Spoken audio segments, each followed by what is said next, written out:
take a look at your monthly bank statements. I want you to look at the payments that are going out to credit cards, unsecured line of credits, student loans, and high interest car payments. Now, ask yourself, how much of these payments is going towards paying down the balances on these loans versus paying high interest to the lender?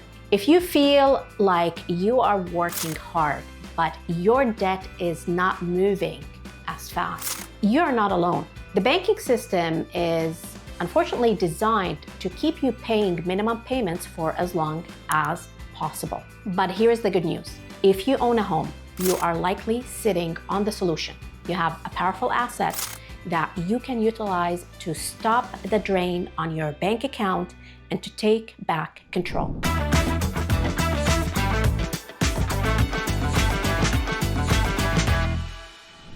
My name is Dalia Barsoum, 2 times winner of Canada's Top Mortgage Broker of the Year, as well as Ontario's Top Mortgage Broker of the Year, and I'm the founder of Streetwise Mortgages. I want to welcome you to the Streetwise 10. Today, we're going to answer question number 7, which is about the most effective way to consolidate your debts in Canada.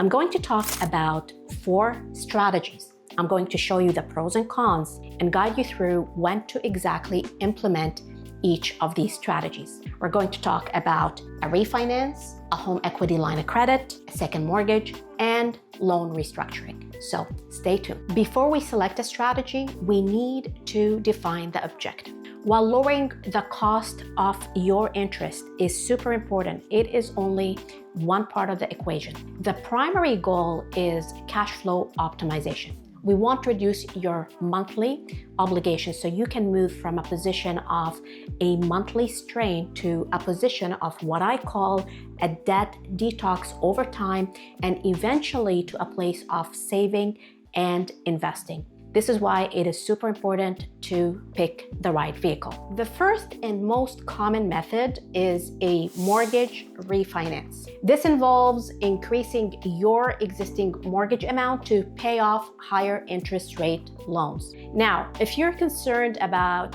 your existing interest rate, let's say you've got a really good interest rate and you don't want to touch it, there are 3 ways of structuring a mortgage refinance. So let's talk about the first one. The first option is called the add-on method. Under this option, the lender is giving you a mortgage that is parallel to your existing mortgage.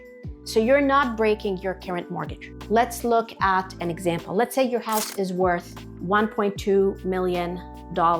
And let's say that your existing mortgage is at $840,000 and you got a really great interest rate there from several years ago. And let's say your interest rate is sitting at close to 3% roughly, okay? Now, let's say that you have $100,000 worth of debts that you're looking to consolidate. We know that if you qualify for a mortgage here and your house is worth $1.2 million, you can get up to an additional $120,000 in a mortgage loan. If you have $100,000 in debt, you can pay it from this loan. Here is how an add-on would work. So the lender will keep this mortgage as is. That will be your first mortgage component and will give you a new mortgage at today's rate. So let's say the rates today are close to 4%. So this $120,000 comes at 4%, and that will be the second mortgage component. So that's the add-on method. Some lenders have a product that allows you to slice and dice a mortgage. And with that product, you're keeping your current mortgage as is, you're getting this new mortgage at new rates. So every month, you now have a payment here and a payment there, and you've cleared your debts. The second method is called blend and extend. With this method, the lender is taking your existing mortgage along with any new mortgage that you're applying for, and they're blending the rates on these mortgages as well as the term. So let's look at an example. Let's say your house is worth $1.2 million and you've got a first mortgage at $840,000 that is at 3%, and let's say you've got 1 more year left on this mortgage, okay? And as we know, if you qualify for additional money, you can go up to 80% of the 1.2. So the difference is $120,000. So in this example, if you qualify, you can get a new mortgage for $120,000. That mortgage is gonna come in at today's interest rates. So it could be close to 4%. And you would be offered terms from a 1 year to 5 year. And let's say you chose a 5-year term, okay? So now you've got a new loan at 5-year term at a interest rate of about 4%, and you've got your existing mortgage for $840 at 3% with 1 year left. So what the lender is going to do is that they're going to blend these two mortgages into a new mortgage for $960,000, and they're going to blend these two interest rates. So the rate is going to be somewhere in between, and you're going to have a new mortgage for the duration of the new term, which is the 5-year term. With this method, you're saving money because you're not incurring all the penalties associated with breaking this loan. Essentially, the lender is taking that into account as they create this big new mortgage, and you're saving money in the process. But that would be method number 2, the blend and extend. Now, over here, you really have to make sure that we're getting a good final rate on the blend and extend. Okay, so although you may be saving money with that lender as part of this strategy, we still want to make sure that on the new loan that you're getting, the $960,000 in this case, that the blended rate is still competitive, okay, compared to, let's say, you going to a different lender. Method number 3 is the break and roll method. Under this method, we are breaking your first mortgage and we're going to a completely new lender to get the extra money that you're looking for to consolidate your debts. And we're getting a new mortgage rate and a new mortgage term. So looking at this example, the house value is $1.2 million and you currently have an existing first mortgage at $840,000, let's say at a rate of 3%. And let's say that you qualify to add a new mortgage for $120,000. How did I come up with this number? Again, here in Canada, the maximum mortgage you can get on a house refinance is 80% of the value. So 80% of 1.2 million, taking into account the 840, leaves you with $120,000 of extra money that you can take out. So when we break away from the existing lender, there are likely to be costs associated with that. There will likely be penalties, right? Penalty. And that penalty will depend on whether you are in a fixed rate mortgage or a variable rate mortgage. There will be legal fees to register a new mortgage. There will be an appraisal fee. And depending on which lender you're working with, there may be lender fees. Ideally not, but we sometimes come across lenders who charge a lender fee, like the alternative lenders. So we have to take these costs into account, and we have to then say, okay, is it really worth your while to leave this lender to get this money somewhere else and switch to a different rate? I mean, if we can stay with the current lender, that would be best. But sometimes you may not qualify with that lender and you have to go somewhere else. So we always have to look at the cost benefit, and then if you're saving, great. If you're not, then we have to decide whether, we want to stay with the current lender and maybe cut down the loan amount if possible, or wait. Like, these are the things we have to take into account under the break and roll strategy. By the way, all of these costs would get rolled into a new loan. So when you switch to a new lender, you'll be getting a new mortgage for $960,000, right? If you add the 840 and the 120, that's $960,000 mortgage. And these costs would be rolled into this new loan. We just talked about 3 methods to utilize the mortgage refinance strategy to clear off high interest rate debts. But when would you use a mortgage refinance as an option? Well, you would use it if you're looking for a financial reset, clearing the debts, rolling them into a new lower interest rate loan, and having that loan amortized. So every month you've got a preset payment going towards paying off the balance and interest, obviously, on that loan. It's predictable, it's amortized, and it is set on a schedule. So that's when you would use mortgage refinance as a strategy to consolidate debts. Let's talk about the second strategy for consolidating debts, which is the use of home equity lines of credit, what's referred to as a HELOC. Let's say that your house is worth $1.2 million and you currently have a first mortgage of $840,000. As we know, here in Canada, the maximum loan amount you can qualify for on an existing property is 80% of $1.2 million.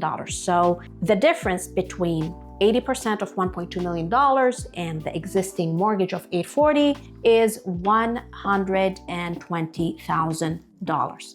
That is the potential accessible money you can get out of this property if you qualify, okay? Under the HELOC method, what we're doing is we are keeping the existing first mortgage intact, we're not touching it, and we're adding a HELOC for this $120,000. Now, here's the thing. Many lenders will not give you a HELOC behind a mortgage of an existing lender. A few of them will, but it will be super expensive. The best thing to do is to go to the existing lender that you hold a mortgage with and ask if they offer a HELOC. And if they do, that would be beautiful, because then you keep your first mortgage intact, you're not breaking it, you're not changing the rate there, and you're getting access to this money through the home equity line. There are benefits and disadvantages for HELOCs. So let's first talk about the benefits. Like we said, we're not touching the first mortgage is a big benefit. The second benefit is you only pay interest on the money that you use. So let's say you've got $100,000 of debts to consolidate, and we're setting up $120,000 of HELOC money. At the time of closing, you're using only $100,000 to pay down the debt. So when the payment is due, you're only going to pay interest on that $100,000, and you'll have $20,000 available to you to use down the road. So you only pay on what you use. The other thing is that, let's say from time to time you get bonuses, or you may be self-employed and you get commissions or some large contracts. You can take the income that you receive and pay down the line of credit. There is no penalty to pay anything down, and it saves you interest. And you free up capacity to reuse it again whenever you want to. Where with a mortgage, there are restrictions on how much you can pay down a mortgage. There are prepayment penalties and guidelines on how much you can pay and when you can pay it. But over here, you don't have these restrictions. The downside of a HELOC is that it's on a variable rate.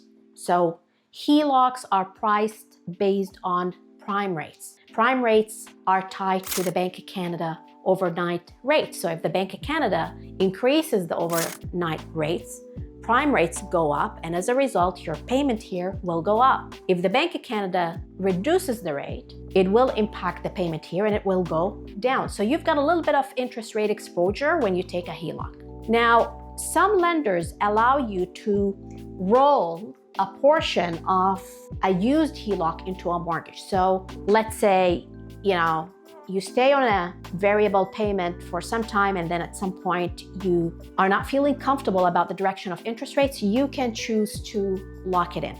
Generally, it is harder to qualify for a HELOC compared to qualifying for a mortgage, so that plays a role as to whether or not you'll be able to get it. But these are essentially the benefits and the downsides of this particular debt consolidation strategy. Let's look at strategy number 3 for consolidating debts, which is through the setup of a second mortgage. Let's look at some numbers. Let's say the property is worth $1.2 million and there is a first mortgage in place with a bank or an alternative lender for $840,000.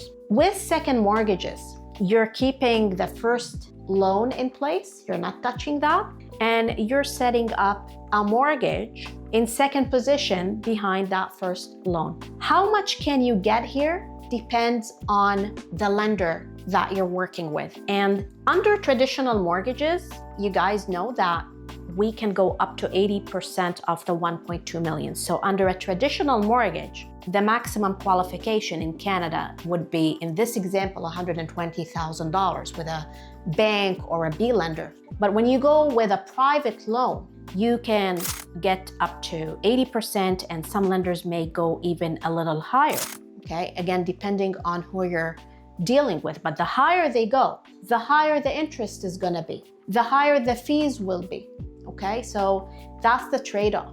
But here's the key. Despite the costs that come in with private mortgages, it may still be cheaper for you to go down that route to pay off much more expensive debt. Like a credit card debt is at 20%, a private mortgage loan is not gonna be at 20%, okay? So it may be worth your while to get breathing room if you're experiencing a cash flow crunch as a result of the debt load that you have. It's super important though that we think ahead of time about how we're going to pay this money back. Typically this money is just a stepping stone to help you get through a rough patch or to get you towards eventually a bank loan or a traditional loan while maybe fixing a credit issue or an income issue. It's a temporary stepping stone, but we have to figure out upfront how will we refinance to pay this loan back, because you don't want to get stuck with a private mortgage and fast forward 12 months when that loan is up for renewal. You're faced with surprises. You're faced with fees. You're faced with challenges paying that money back or refinancing. Super important to work with a broker who can validate your exit strategy upfront. Saying that you're gonna refinance is hoping. That's a hope strategy. That is not a true exit strategy. So I would use a second mortgage as a last resort. If I can't get a refinance done under the options we talked about or a HELOC, we can look at a second mortgage, but we have to be super careful about how much money we take, the cost associated with it, and if it makes sense for you, and the exit strategy. The fourth strategy for consolidating debts and getting breathing room is restructuring the loan itself. Under this option, you may not have enough equity in your home or a rental property to utilize equity to pay down debt. So there are lenders out there that will help you restructure the loan itself. Let's say you have a car loan and that car loan is at a certain interest rate and you've got, 3 years remaining on that car loan. There are lenders on the street that will help you potentially stretch the amortization on that car or get a better interest on that car. So you're not using equity to pay it off. You are still keeping a loan on the car, but you're restructuring that loan. And by doing so, that could create breathing room for you every month. So that is an option if you don't have enough equity to utilize. I want to talk about a pitfall when it comes to debt consolidation. It's something called the reload. Once you've consolidated your debts, you're going to get breathing room. Your payments would be lower, right? You're taking your expensive debts into cheaper loans. So you're gonna get monthly breathing room, which is nice. The pitfall is if you end up stretching back these debts by just spending, okay? You don't want to be in the same boat again. So one of the things that I invite you to do is, now that your monthly payments are lower, if you're in a traditional mortgage or a HELOC with lower monthly payments, is to carve out a piece, from that extra breathing room that you're getting, carve out a piece, put it in a separate account and let it accumulate. And then at the end of the year, you can look at maybe doing a lump sum payment on your mortgage, or utilizing that money potentially for investing or having it as a cushion. We can decide what to do with that money at that point, but at least you now are carving a piece of your savings into a better use than just spending it on stuff again and getting into a new debt position. So super, super important to be conscious about that. If you're in a private mortgage, you're going to be paying interest-only payment. And yes, your payment is going to be, again, lower than potentially the debts that you're originally paying. So you can still carve out a piece and put it on the side. But as we talked, focusing on your exit strategy is really the key. We don't want to end up in a position where we are renewing that private loan all over again. We want to make sure that we have validated your exit before you take that loan. And by the time it comes up for renewal, you're in a great position to go back to either a bank or an alternative lender. Here is the bottom line, guys. Your equity is a financial tool. You can use it to reduce your monthly costs and to optimize your cash flow. But the structure, as we talked, really matters. Should you refinance? Should you blend and extend? Should you take a HELOC or a second mortgage, or simply restructure the loan? If you're unsure and if you're frustrated seeing your hard-earned income disappear into interest payments every month, and you are ready to flip the switch and take control from just managing debts to eventually eliminating it, click on the link in the description to speak with one of our senior mortgage advisors at Streetwise Mortgages, and they will help you kickstart your debt detox plan. This was question number 7 in the Streetwise 10. I hope you found value in this video. Please subscribe, like it, and share it with someone else who may benefit from it. In terms of the next question, question number 8, I want to answer something that is most pressing and important to you right now. So share your thoughts in the comments. Tell me what's pressing for you on the mortgage front, on the financing front, on the real estate investment front. And I will read your comments and answer that in the next video for question number 8. Thank you very much for watching. And as always, stay streetwise.